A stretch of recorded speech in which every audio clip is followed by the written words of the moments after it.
नमस्ते दोस्तों, स्वागत है आपका हिंदी नॉवल स्टोरी एक्सप्लेनर में, जहां हर कहानी एक नई दुनिया का दरवाज़ा खोलती है। यहां आपको सिस्टम, रोमांस और मैजिक जैसी अलग अलग तरह की कहानियां मिलेंगी जो आपको एक जादुई और रोमांचक सफ़र पर ले जाएंगी। तो आइए इस अद्भुत सफ़र में आगे बढ़ते हैं। स्टोरी पसंद आई तो लाइक और शेयर करना न भूलें। हमारे टेलीग्राम चैनल को ज्वाइन करने से आपको नई स्टोरीज और अपडेट्स मिलते रहेंगे। ज्वाइन करने के लिए लिंक पर क्लिक करें। अध्याय 582 1 ट्रिलियन का कुल मूल्य। गिरफ्तार किए गए 14 लोग भयभीत थे। अगर अयान सक्सेना ने उन्हें व्यक्तिगत रूप से गोली मार दी तो उनके परिवार को केवल अयान सक्सेना का सामना करना पड़ेगा और हो सकता है कि कोई गुप्त रूप से उनके परिवार की मदद कर दे। अब अयान सक्सेना ने बाकी लोगों से कहा कि वे कार्रवाई करें और सबके हाथ उनके खून से रंगे होंगे। भविष्य में अपने परिवार के सदस्यों से प्रतिशोध से बचने के लिए ये लोग अपनी पूरी ताकत से अपने परिवार को निशाना बना सकते हैं। मिस्टर सक्सेना, हमारे परिवार का सारा पैसा आपको दिया गया है। हमारे परिवार में भी यही स्थिति है। मिस्टर सक्सेना, अगर आप मेरी जान बख्श देंगे तो हमारी सारी पारिवारिक संपत्ति आपको दे दी जाएगी और हम भविष्य में आपके लिए गुलामों की तरह काम करेंगे। गिरफ्तार किए गए 14 लोगों ने बोलना शुरू किया। अयान सक्सेना ने उदासीनता से कहा, बहुत देर हो चुकी है। मैंने तुम्हें 3 मौके दिए, लेकिन तुमने उनका फायदा नहीं उठाया। सभी लोग कार्रवाई करें, आपके पास केवल 5 मिनट हैं। सभी ने एक दूसरे की ओर देखा और अंततः कुछ लोग खंजर थामे 3 रोबोट गार्डों की ओर बढ़े। उन्होंने 15 खंजर उठा लिए। मास्टर कामेन, आपकी भी एक समस्या है। उनमें से एक व्यक्ति हाथ में खंजर लिए तथा चेहरे पर क्रूर मुस्कान लिए पकड़े गए व्यक्ति की ओर बढ़ा। वे पहले से ही एक दूसरे के खिलाफ दुश्मनी रखते हैं। इससे पहले उन्होंने सती शांति बनाए रखी थी, लेकिन इस स्थिति में उन्हें अब पाखंडी होने की कोई आवश्यकता नहीं थी। यदि आपके मन में कोई द्वेष है तो अपने शत्रु को एक जोरदार झटका दीजिए।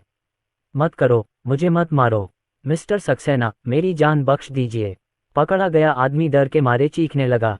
अगले ही पल वह चिल्लाया। उसके सामने चाकू पकड़े हुए अधेड़ उम्र के व्यक्ति ने उस पर वार किया, लेकिन चाकू से उसे चोट नहीं आई, बस उसके हाथ पर कट लगा और कट ज्यादा गहरा नहीं था। पकड़े गए बाकी लोग भी बुरी तरह चिल्लाने लगे और बाकी लोगों ने चाकुओं से उन पर एक के बाद एक हमला कर दिया। तुम मूर्ख हो, तुम सब मरने के लायक हो। मैं तुम्हें मरने का श्राप देता हूँ। गिरफ्तार किए गए कुछ लोग दया की भीख मांगने से लेकर श्राप देने तक पर उतारू हो गए। कश बाकी लोगों ने एक के बाद एक खंजरों से हमला किया और फेंगशी के खंजरों ने उनके शरीर पर कई घाव कर दिए। हालांकि सभी ने बहुत ही सौम्यता से काम लिया और महत्वपूर्ण अंगों पर हमला नहीं किया, इसलिए घाव तत्काल घातक नहीं थे। लेकिन जो लोग गिरफ्तार किए गए थे उनके लिए धीरे धीरे काटे जाने की अपेक्षा एक ही चाकू से मारा जाना बेहतर था। इस तरह धीरे धीरे काटने का दर्द बहुत अधिक होता है। मुझे मार दो तुर्गनेव, कृपया मुझे मार दो। पकड़े गए लोगों में से एक ने दया की भीख मांगी। उसके शरीर पर दर्जनों घाव थे और उसके कपड़े खून से लाल हो गए थे। पफ, तुर्गनेव ने चाकू काट दिया। उसने उस आदमी को भी नहीं मारा। भले ही दूसरे पक्ष ने उसे मारने के लिए विनती की, लेकिन उसने वास्तव में उसे मार डाला। भविष्य में दूसरे पक्ष का परिवार बदला लेने के लिए किससे संपर्क करेगा? दूसरे परिवार के लोग जो अयान सक्सेना की तलाश कर रहे हैं, शायद उनके पास ऐसा करने की क्षमता नहीं है। अगर वह उन्हें मार देता है तो वे उससे बदला ले सकते हैं। समय मिनट दर मिनट बीतता गया। पकड़े गए 14 लोगों के शरीर पर घाव लगातार बढ़ते जा रहे थे। वे सभी दुखी थे। उन्हें इतना पछतावा हुआ कि उनकी अंतड़ियां हरी हो गईं। अभी वे इतने लालची क्यों थे? वे और संपत्ति देने से क्यों कतरा रहे थे? अब उन्हें मरना ही होगा और उनके परिवारों को भी नुकसान होगा। अयान सक्सेना ने चाय पी। हर कोई, सिर्फ एक व्यक्ति पर ध्यान केंद्रित न करें, आपको एक एक करके अन्य लोगों का भी ध्यान रखना होगा। हर व्यक्ति कम से कम 2 लोगों का ख्याल रखता है। भीड़ आगे बढ़ती रही। उनमें से 100 से ज्यादा लोग थे। अगर उनमें से हर एक 2 लोगों की देखभाल करता तो हमलों की कुल संख्या करीब 300 होती, जिसे 14 लोगों में बराबर बराबर बांटा जाता, इसलिए उनमें से हर एक को करीब 20 बार हमला करना पड़ता। इतने अधिक रक्तस्राव से मृत्यु हो सकती है। मेकाफ ने अयान सक्सेना की ओर देखा। उसकी आंखों में खौफ की झलक थी। अयान सक्सेना का हमला उसकी उम्मीद से कहीं ज्यादा भयानक था। कश सभी ने बारी बारी से हमला किया। पकड़े गए सभी 14 लोग अंततः मर गए और उनमें से कोई भी यह नहीं बता सका कि उन्हें किसने मारा। तुम लोगों ने महान काम किया है। मैं एक ऐसा व्यक्ति हूं जो कानून का पूरी तरह से पालन करता हूं। जब तक आप अपना वादा निभाते हैं और भविष्य में कोई गड़बड़ी नहीं करते, मैं आपके पिछले मामलों पर आगे नहीं बढ़ूंगा। अयान सक्सेना ने शांति से कहा। उनमें से एक ने कहा, मिस्टर सक्सेना, हम निश्चित रूप से नियमों का पालन करेंगे। क्या मैं अब जा सकता हूँ? अयान सक्सेना ने कहा, आज यहाँ जो कुछ हुआ, आप लोगों को उसे गुप्त रखना होगा। जो भी इसे फैलाएगा वह मुसीबत में पड़ जाएगा। मिस्टर मेकाफ, आप सिर्फ पुतिन से बात कर सकते हैं। अच्छा। मेकाफ ने गहरी सांस ली। अयान सक्सेना ने कहा, पैसे और संपत्ति वापस मिलने से पहले आपको और आपके परिवार के मुख्य सदस्यों को यहाँ से नहीं जाना चाहिए। यदि कोई व्यक्ति अच्छा व्यवहार नहीं करता है तो मुझे असभ्य होने का दोष मत दीजिए। आप अब जा सकते हैं। लोग भोज कक्ष से बाहर निकल गए जो खून से लथपथ था। उनमें से कुछ लोग कार में बैठते समय घबरा गए। मिस्टर सक्सेना, आप बहुत क्रूर हैं, मेकाफ ने कहा। उसके अलावा बाकी सभी लोग चले गए। अयान सक्सेना ने हल्के से मुस्कुराते हुए कहा, मिस्टर मेकाफ, आपको हंसाने के लिए मुझे खेद है। ऐसे लोगों से निपटने के लिए निर्दयी तरीकों की ज़रूरत होती है। अगर मैं उनसे तर्क के बारे में बात करूं तो वे निश्चित रूप से मेरी बात नहीं सुनेंगे। मिस्टर मेटकाफ, आपको उनसे सहानुभूति नहीं है ना? उनमें से प्रत्येक ने अनगिनत अपराध किए हैं। मेकॉफ ने अपना सिर हिलाया। मुझे उनके लिए दुख नहीं है। श्री सक्सेना, क्या आप आश्वस्त हैं कि आप अनुबंध का पालन करेंगे? अयान सक्सेना ने गंभीरता से कहा, इस बारे में चिंता मत करो। हम चीनी लोग अपने वादों को महत्व देते हैं और मैं निश्चित रूप से अपना वादा निभाऊंगा।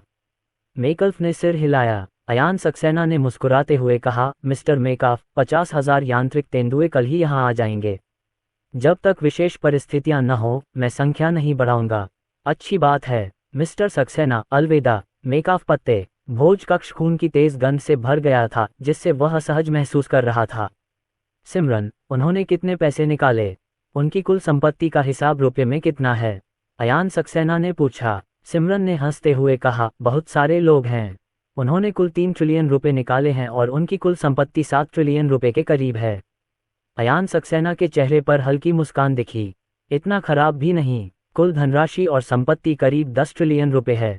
ये बहुत बड़ा सौभाग्य है।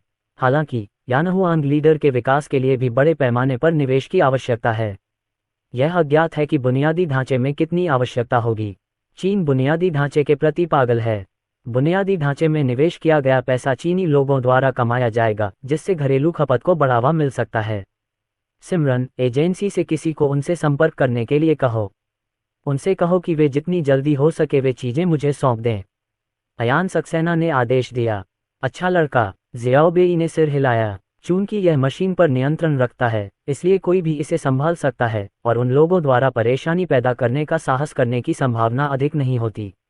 उनमें से प्रत्येक का एक बड़ा परिवार और एक शक्तिशाली व्यवसाय है। अगर उनमें से कुछ बच भी जाते हैं तो बाकी परिवार का क्या होगा? और अगर आप चुपके से बाहर निकलते समय पकड़े गए तो क्या होगा? पलक झपकते ही यह पहला दिन था। 50,000 यांत्रिक तेंदुए यहाँ भेजे गए हैं तथा 5,000 सिम्युलेटर रोबोट भी यहाँ भेजे गए हैं। कई सिम्युलेटर अग्निशामक बन गए हैं लेकिन अभी उनमें से बहुत से नहीं हैं।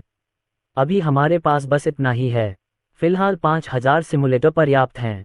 मिस्टर सक्सेना, एक स्थिति है। अयान सक्सेना उठे और मिस्टर प्रदीप शर्मा अयान सक्सेना के पास आए और बोले, क्या चल रहा है? अयान सक्सेना ने पूछा। यह अजीब बात होगी यदि अब यहाँ कोई विशेष परिस्थितियाँ न हो। अध्याय 583 मेरे पास और बंदूकें हैं। श्री प्रदीप शर्मा ने कहा, 80 किलोमीटर दूर एक कस्बे में किसी ने कई लोगों को उपद्रव करने के लिए उकसाया है। वे लोग हाईवे शहर जा रहे हैं। श्री प्रदीप शर्मा ने ये कहा और अपना सेल फोन निकाला और एक वीडियो खोला। वीडियो में काफिला जोरदार तरीके से आगे बढ़ रहा है और आगे बढ़ते हुए वे लाउडस्पीकर लेकर अभियान का प्रचार कर रहे हैं। प्रचार का दृष्टिकोण कुछ और नहीं बल्कि यह है कि अयान सक्सेना एक विदेशी है जो उनके क्षेत्र पर कब्जा करने के लिए यहाँ आया है और वे रूसियों से एकजुट होकर अयान सक्सेना को बाहर निकालने का आह्वान कर रहे हैं। श्री सक्सेना, यदि इस मामले को उचित ढंग से नहीं संभाला गया तो बहुत संभव है कि अन्य स्थानों पर भी ऐसी ही घटनाएं घटेंगी। श्री प्रदीप शर्मा ने गंभीरता से कहा। अयान सक्सेना ने अपना सेल फोन निकाला और कहा, सिमरन, देखो इनके पीछे कौन है। इसके अलावा 3 हनीकॉम्ब ड्रोन भी भेजो। पास के मैकेनिकल तेंदुए भी गुजर रहे हैं। हाँ मास्टर। ज़ियाओबेई ने तुरंत पूछताछ शुरू कर दी।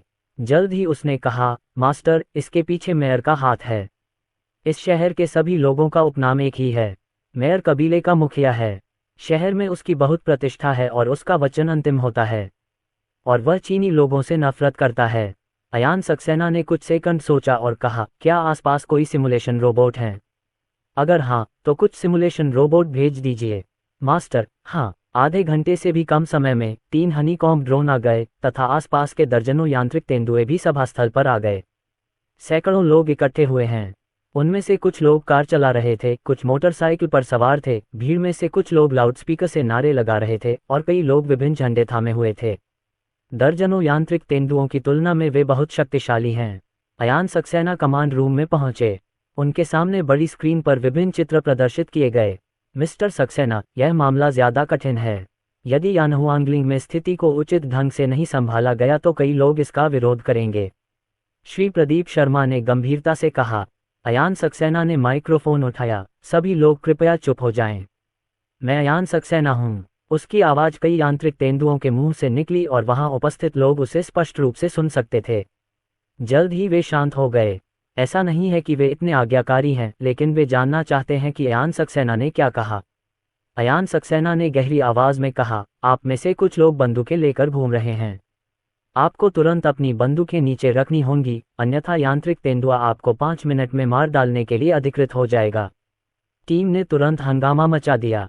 बेयर कंट्री एक ऐसा देश है जहां बंदूकों पर प्रतिबंध नहीं है तथा वहां के कई लोगों के पास बंदूकें हैं। अयान सक्सेना, आप किस आधार पर चाहते हैं कि हम अपनी बंदूकें नीचे रख दें? हमारे देश के कानून में ये प्रावधान है कि हमें हथियार रखने की आज़ादी है। किसी ने लाउडस्पीकर पर चिल्लाकर कहा। अयान सक्सेना ने कहा, मेरी बंदूकें अधिक संख्या में और अधिक शक्तिशाली हैं। मैं आपको बता सकता हूं कि यानहुआन क्षेत्र में पहले से ही 50,000 यांत्रिक तेंदुए हैं। वे 1.5 मिलियन विशिष्ट सैनिकों के बराबर हैं। क्या ये कारण पर्याप्त है? लाउडस्पीकर पकड़े हुए व्यक्ति ने ठंडे स्वर में कहा, यह पर्याप्त नहीं है। चाहे कितने भी यांत्रिक तेंदुए हों या वे कितने भी शक्तिशाली हों, वे हमें आत्मसमर्पण करने पर मजबूर नहीं कर सकते। अयान सक्सेना, मुझे यहाँ आए हुए सिर्फ 2 दिन हुए हैं और मैकेनिकल लेपर्ड द्वारा मारे गए दंगाइयों की संख्या 5,000 से ज्यादा हो गई है। दंगाइयों से निपटने का मेरा तरीका बहुत आसान है, उन्हें मार डालो। भीड़ में कई लोगों के हाव भाव बदल गए। उन्हें नहीं पता था कि रोबोट पैंथर ने इतने सारे लोगों को मार डाला है। 5 मिनट तो जल्दी ही बीत जाएंगे। जब समय आएगा तो जो कोई भी बंदूक रखेगा उसे देशद्रोही माना जाएगा। अयान सक्सेना ने ठंडे स्वर में कहा। जैसे जैसे समय बीतता गया, लोगों ने अपनी बंदूकें छोड़ दीं। यद्यपि उनकी संख्या उनसे अधिक थी, फिर भी वे इन दर्जनों यांत्रिक तेंदुओं को निश्चित रूप से पराजित नहीं कर सके। जल्द ही 5 मिनट बीत गए। सभी लोग बस से उतरें और निरीक्षण के लिए पंक्ति में खड़े हो जाएं। अयान सक्सेना की आवाज गूंजी। टीम में से किसी ने चिल्लाकर कहा, मिस्टर सक्सेना, हम माओ भालू देश से हैं। हम आपकी बात क्यों सुने? एक चीनी की। वह है। टीम के कई लोग इस बात से सहमत थे। अयान सक्सेना, मैकेनिकल तेंदुए आज्ञा का पालन करते हैं। जो लोग आदेशों का पालन नहीं करते हैं, उन्हें 3 चेतावनी दी जाती है। जो लोग 3 चेतावनियों के बाद भी नहीं मानते हैं, उन्हें सीधे मार दिया जाता है। हाँ, यांत्रिक तेंदुओं ने धीमी आवाज में कहा। भालू देश के ये लोग थोड़े अचंभित थे। पहले जब वे चीनियों के साथ व्यापार करते थे तो उन चीनी लोगों को धमकाना आसान था। उन्हें उम्मीद नहीं थी कि अयान सक्सेना इतना सख्त होगा। कृपया निरीक्षण के लिए लाइन में लगें। यहाँ एक ऐसा सिम्युलेटर आया है जो अमानवीय है। कुल 10 सिम्युलेटर आए और उन्होंने सभी को निरीक्षण के लिए पंक्तिबद्ध कर दिया। मैं कतार में नहीं लगूंगा।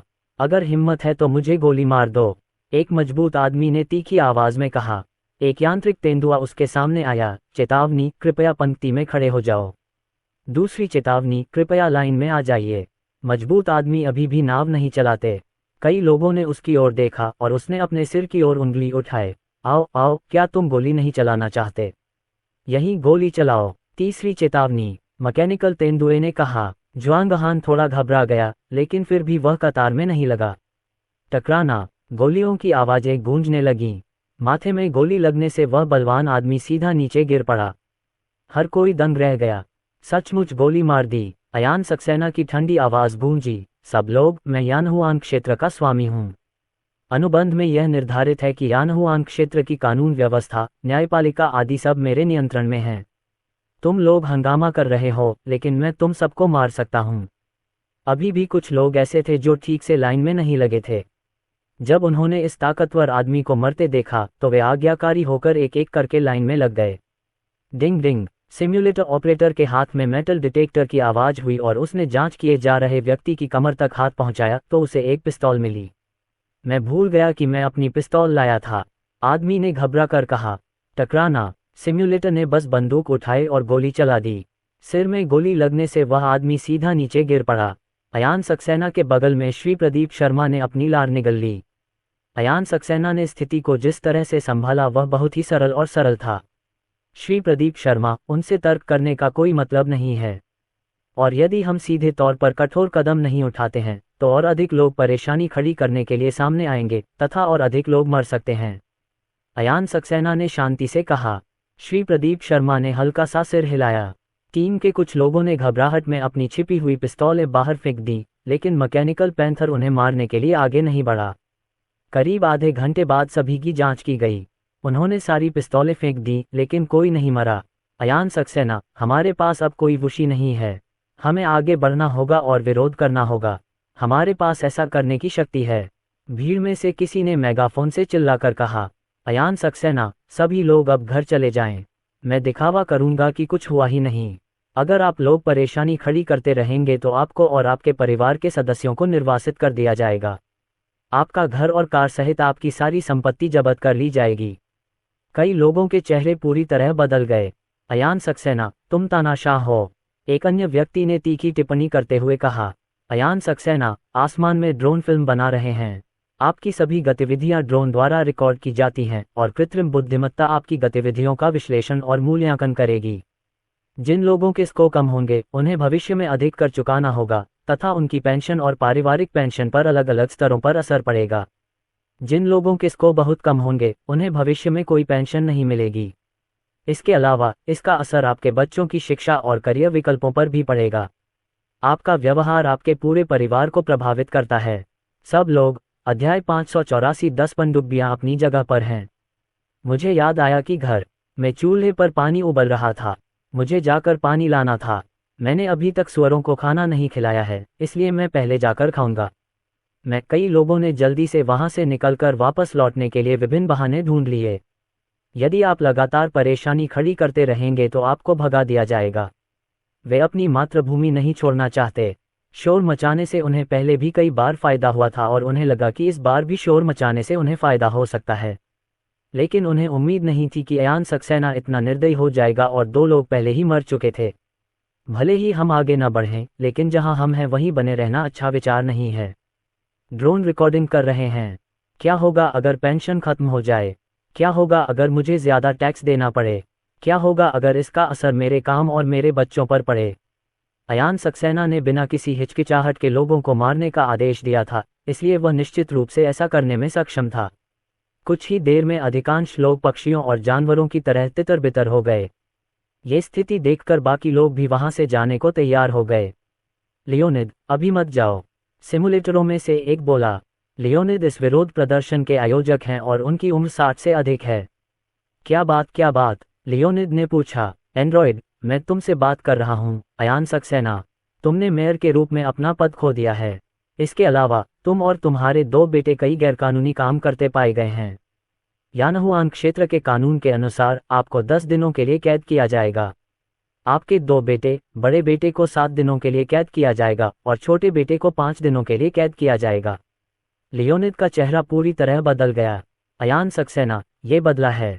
मैंने कोई अपराध नहीं किया है, आप हमें गिरफ्तार नहीं कर सकते। अयान सक्सेना, आपने जो किया उससे पता चलेगा कि लोगों की नज़रें तेज हैं और वे सब पहचान सकते हैं। आपके कार्यों को देखते हुए आपकी संपत्ति जब्त की जाएगी।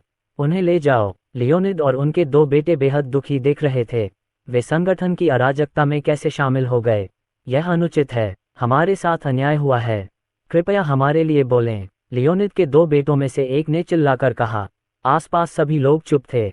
वे समझ गए थे कि अगर वे अयान सक्सेना से लड़ेंगे तो वे बर्बाद हो जाएंगे। अगर वे लियोनिद के पक्ष में बोलेंगे तो वे खुद मुसीबत में पड़ सकते हैं। अरे मत जाओ, आप लोग रुकें और हमारे लिए बोलें। लियोनिद का दूसरा बेटा चिल्लाया। बाकी लोग भी एक के बाद एक चले गए। लियोनिद और उसके 3 बेटों को पकड़ लिया गया। श्री सक्सेना, इस मामले को आपने बहुत ही असभ्य और कठोर तरीके से संभाला है। Serious road. Ayan Saxena, Mao भालू देश में बहुत से लोग हमें नीची नज़र से देखते हैं। अगर आप चाहते हैं कि वे आत्मसमर्पण कर दें तो उनसे तर्क करना बेकार है। आपको मुट्ठी और बंदूक का इस्तेमाल करना होगा। यही भाषा वे समझते हैं। उनके आदर्श स्वरूप को देखते हुए अन्य स्थानों पर शांति होनी चाहिए। सीरियस ने सिर हिलाया। आयोजकों को जेल में डाल दिया गया, उनकी संपत्ति जब्त कर ली गई और अवज्ञाकारी लोगों में से 2 की मौत हो गई। बाकी लोग भी मूर्ख नहीं थे। ऐसी परिस्थितियों में कौन दंगा आयोजित करेगा? मिस्टर सक्सेना, उन्हें लापरवाही से नहीं आना चाहिए। बल प्रयोग करने से वे वास्तव में आपकी आज्ञा नहीं मानेंगे और आपको पहचान नहीं पाएंगे। ये छुपे हुए खतरे होंगे। श्री प्रदीप शर्मा ने थोड़ी चिंता के साथ कहा। अयान सक्सेना ने कहा, फिलहाल वे मुझसे डरे हुए हैं, लेकिन एक बाहरी व्यक्ति के रूप में क्या मैं उन्हें तुरंत खुश और आश्वस्त कर सकता हूँ? जब तक मैं स्थिर रह सकता हूँ, बाकी काम धीरे धीरे किया जा सकता है। मैं निश्चित रूप से उनका शोषण नहीं करूंगा जैसा कि एकाधिकार पूंजीपति करते हैं। मुझे विश्वास है कि वे भविष्य में स्वेच्छा से मेरा अनुसरण करेंगे। श्री प्रदीप शर्मा ने हल्का सा सिर हिलाया। 3 दिन देखते ही देखते बीत गए। हेवेई शहर के बंदरगाह पर 10 ड्रैगन फैंग बी टाइप पनडुब्बियां भेजी गईं। ये 10 पनडुब्बियां चीन की ड्रैगन फैंग बी टाइप पनडुब्बियों के पहले बैच से थीं, जिन्हें चीन ने अयान सक्सेना को दिया था और अयान सक्सेना ने तीसरे बैच के लिए भुगतान किया था। बकवास। एक के बाद एक 10 पनडुब्बियां सतह पर आ गईं। वे क्या हैं? पनडुब्बियां। 10 पनडुब्बियां हैं। ये पनडुब्बियां चीनी ड्रैगन टूथ पनडुब्बियां प्रतीत होती हैं। घाट पर खूब चर्चा हुई। यहाँ इंतजार कर रहे विभिन्न देशों के कई पत्रकार तस्वीरें लेते रहे। जल्द ही अयान सक्सेना का काफिला घाट पर आ पहुंचा। अब 10 पनडुब्बियों के दरवाजे खोल दिए गए। पनडुब्बी से दर्जनों वर्दीधारी रोबोट निकले। इस तरह की वर्दी चीन की सैन्य वर्दी से कुछ अलग है। ये यानहुआन क्षेत्र की भावी नौसेना वर्दी है जिसे अयान सक्सेना ने सिमरन के लिए डिजाइन किया है। महाराज, हम यहाँ आदेश पर आए हैं। कृपया इसकी समीक्षा करें। सैकड़ों रोबोट एक स्वर में चिल्लाए। अयान सक्सेना ने बंदरगाह पर खड़ी पनडुब्बियों को देखा और चिल्लाया, यानहुआन क्षेत्र की समुद्री सीमाओं की रक्षा अब से आप ही करेंगे।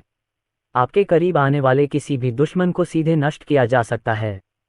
सैकड़ों रोबोटों ने एक स्वर में उत्तर दिया, हाँ अयान सक्सेना, चलो पनडुब्बी के अंदर चलें और गोता लगाएं।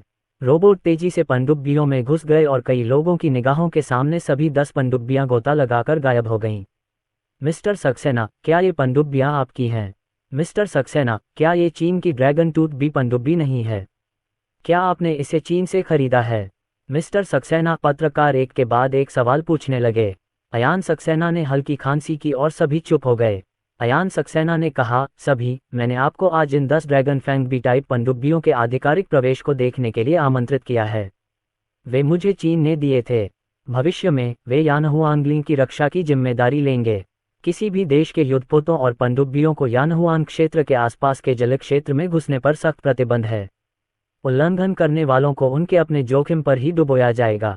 एक पत्रकार ने हाथ उठाकर पूछा, मिस्टर सक्सेना, क्या ये मानवरहित पनडुब्बियां नहीं हैं? इन पर रोबोट योद्धा क्यों हैं?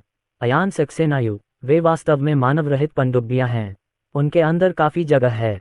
मैंने उनके अंदर कुछ रोबोट योद्धा और कई हजार यांत्रिक तेंदुए स्थापित किए हैं। कुछ विशेष मामले हैं और उन्हें शीघ्रता से निपटाया जा सकता है। सभी हैरान हो उठे। ड्रैगन फैंग बी पनडुब्बियां इनके बिना भी पहले से ही बहुत शक्तिशाली हैं, लेकिन रोबोकॉप्टर और रोबोट के जुड़ने से उनकी लड़ाकू शक्ति और भी अधिक अद्भुत हो गई है। श्री सक्सेना, क्या आप ड्रैगन फैंग बी प्रकार पनडुब्बी की युद्ध क्षमता का प्रदर्शन कर सकते हैं? एक अन्य पत्रकार ने अपना हाथ उठाया। इस रिपोर्ट को अयान सक्सेना ने गुप्त रूप से व्यवस्थित किया था। अयान सक्सेना ने शांति से कहा, इसे दिखाना ठीक है। समुद्र की सतह को देखो। एक जहाज रोधी मिसाइल लॉन्च की जाएगी। 1 मिनट के बाद जहाज रोधी मिसाइल फट जाएगी। पत्रकारों के एक समूह ने तेजी से समुद्र की ओर देखा। उन्होंने जल्दी से अपना कैमरा उपकरण स्थापित कर लिया। 1 मिनट जल्दी ही बीत गया। बूम! अचानक 2 किलोमीटर दूर समुद्र की सतह पर एक बहुत बड़ी छपाक दिखाई दी। ये छपाक किसी साधारण टारपीडो से होने वाली छपाक आग से कहीं ज्यादा बड़ी थी। यहाँ तक कि 2 किलोमीटर दूर से भी यह नज़ारा अद्भुत था। सिसकार! कई लोग हौंफने लगे। यदि यह चीज़ किसी विमानवाहक पोत के करीब फटती है, तो यह अनुमान लगाया जाता है कि एक गोली सीधे हजारों टन वजन वाले विमानवाहक पोत को नष्ट कर सकती है। मिस्टर सक्सेना, ये किस तरह की मिसाइल है? यह इतना शक्तिशाली कैसे हो सकता है? एक पत्रकार ने तुरंत पूछा। अयान सक्सेना ने मुस्कुराते हुए कहा, यह एक एंटीशिप मिसाइल है। इसमें एक नए प्रकार का विस्फोटक भरा हुआ है जो पारंपरिक विस्फोटकों से कहीं अधिक शक्तिशाली है। ऐसी एक मिसाइल एक विमानवाहक पोत को नष्ट कर सकती है। कुछ देश मुक्त नौवहन नहीं चाहते हैं। अध्याय 585 में हथियारों का एक बैच खरीदना चाहता हूँ। संयुक्त राज्य अमेरिका। बेवकूफ, उसने कहा था कि मुफ्त यात्रा पर मत आना, क्या उसका मतलब हमसे है? अमेरिकी राष्ट्रपति ने उदास चेहरे के साथ कहा। उनके बगल में बैठे एक कर्मचारी ने हल्की खांसी करते हुए कहा, कमांडर इन चीफ, इसकी कोई जरूरत नहीं है। महत्वपूर्ण तो ये पनडुब्बी से दागी जाने वाली मिसाइल है, जो सामान्य मिसाइल से दर्जनों गुना ज्यादा शक्तिशाली है। चीफ ऑफ स्टाफ मैंडेल ने भौहें सिकोड़ते हुए कहा, ड्रैगन फैंग बी प्रकार की पनडुब्बी बहुत गहराई तक गोता लगा सकती है और निकट दूरी से हमला करने के लिए हमारे युद्धपोतों के करीब पहुंच सकती है। ये हमारे विमानन समुदाय के लिए एक बहुत बड़ा खतरा है। अमेरिकी राष्ट्रपति, ये बहुत अधिक शक्तिशाली है। क्या अयान सक्सेना ने इस मिसाइल से सामरिक मशरूम बम बनाया है? मैंडेल, हम इस संभावना से इनकार नहीं कर सकते, लेकिन मुझे लगता है कि संभावना बहुत अधिक नहीं है। चीन का नया मशरूम बम शीर्ष गुप्त है। यदि यह पनडुब्बी पर है तो इसे अन्य लोग भी प्राप्त कर सकते हैं। इस बात की पूरी संभावना है कि अयान सक्सेना ने एक नए प्रकार का विस्फोटक विकसित किया है। यांत्रिक तेंदुए द्वारा फेंका गया बम भी अत्यंत शक्तिशाली है। एक अन्य व्यक्ति ने कहा, यांत्रिक तेंदुए द्वारा फेंका गया बम केवल कई गुना अधिक शक्तिशाली है। यह उतना अधिक शक्तिशाली नहीं लगता है। मैंडेल ने सिर हिलाया। ये सच है, इसलिए यह बहुत संभव है कि यांत्रिक तेंदुए की पूंछ द्वारा फेंके गए बमों का आकार छोटा हो गया हो और तीसरे प्रकार के यांत्रिक तेंदुए की पूंछ द्वारा फेंके गए बमों की संख्या बढ़ गई हो। कमरे में मौजूद हर व्यक्ति के चेहरे पर उदासी थी। ये सचमुच बुरी खबर नहीं है। अयान सक्सेना ने कहा कि टाइप 3 मैकेनिकल लेपर्ड एक साथ 30 लोगों से लड़ सकता है, और ऐसा लगता है कि अयान सक्सेना ने इस बारे में झूठ नहीं बोला। यहाँ तक कि साधारण सैनिकों का सामना करते समय भी मैकेनिकल पैंथर अधिक से अधिक सैनिकों से निपट सकता है। चीन के पास कितनी ड्रैगन फैंग बी प्रकार की पनडुब्बियां हैं? अमेरिकी राष्ट्रपति ने पूछा। मैंडेल, कमांडर इन चीफ, नवीनतम जानकारी यह है कि चीन ने ड्रैगन फैंग बी पनडुब्बियों के पहले बैच में से 30 का निर्माण किया है। अयान सक्सेना को जो 10 पनडुब्बियां मिली हैं, वे संभवतः दूसरे बैच से हैं। दूसरे बैच में भी 10 जहाज होने चाहिए। अमेरिकी कमांडर ने भौहें सिकोड़ते हुए कहा, 10 जहाजों और चीन की अन्य पनडुब्बियों के साथ क्या हमने अपना पनडुब्बी लाभ खो दिया है? सब लोग चुप थे। जब चीन ने ड्रैगन टूथ पनडुब्बियों का पहला बैच तैयार किया था, तब भी उनके पास कुछ फायदे थे, लेकिन अब शायद वे फायदे नहीं रहेंगे। ड्रैगन टूथ पनडुब्बियां 1400 मीटर की गहराई तक गोता लगा सकती हैं और अब अयान सक्सेना ने उनकी शक्तिशाली आक्रामक क्षमताओं का प्रदर्शन किया है। उनके छोटे आकार से मूर्ख मत बनिए। उनके पास दीर्घकालीन सहन शक्ति, मजबूत प्रतिरक्षा तथा बहुत मजबूत आक्रामक शक्ति भी है। ड्रैगन टूथ पनडुब्बियां मानव रहित पनडुब्बियां हैं। ये लंबे समय तक पानी के अंदर रह सकती हैं और अगर ये नष्ट भी हो जाएं तो ज़्यादा नुकसान नहीं होगा। सज्जनों, हमें मानव रहित पनडुब्बियों की भी ज़रूरत है। हमें नए प्रकार के मशरूम बम और नए प्रकार के विस्फोटकों की भी ज़रूरत है। हमें अमेरिका को पुनः महान बनाना है। संयुक्त राज्य अमेरिका के राष्ट्रपति ने गहरी आवाज़ में कहा। सभी सहमत हो गए, लेकिन वे अपने दिल में जानते हैं कि यह बहुत मुश्किल है। वे चाहते हैं कि वित्त में जल्दी पैसा बनाने के आदी लोग विनिर्माण में लगें, या वे चाहते हैं कि नए सफ़ेदपोश कर्मचारी कारखाने में आएं और पेंच कसें। क्या ये संभव है? ये कमीना अभी तक मरा क्यों नहीं? अमेरिकी राष्ट्रपति ने अपनी कनपटियां रगड़ीं। अयान सक्सेना से जुड़ी ज़्यादातर खबरें बुरी खबरें हैं। अब जब भी वह अयान सक्सेना शब्द सुनता है तो उसे सिरदर्द होने लगता है। Mandel, commander in chief, Ayan Saxena की मौत का भी हम पर बहुत बड़ा प्रभाव पड़ेगा। भले ही वह मर जाए, लेकिन उसके द्वारा बनाई गई कृत्रिम बुद्धिमत्ता गायब नहीं होगी। इससे पहले केवल यांत्रिक तेंदुए ही होते थे। अब वह 10 ड्रैगन फैंग बी पनडुब्बियों को नियंत्रित करता है, जिनमें से प्रत्येक के अंदर हजारों यांत्रिक तेंदुए हैं। यानहुआन क्षेत्र में 50,000 यांत्रिक तेंदुए हैं। ये पनडुब्बियां यांत्रिक तेंदुओं को दुनिया के सभी हिस्सों में तैनात कर सकती हैं। एक अन्य व्यक्ति ने कहा, अधिक से अधिक हम उसे जीवित पकड़ सकते हैं। यदि हम उसे जीवित नहीं पकड़ सकते तो कोई उसे मार दे तो अच्छा रहेगा। यदि वह जीवित रहता है तो संयुक्त राज्य अमेरिका में हमारा लाभ तेजी से समाप्त हो जाएगा।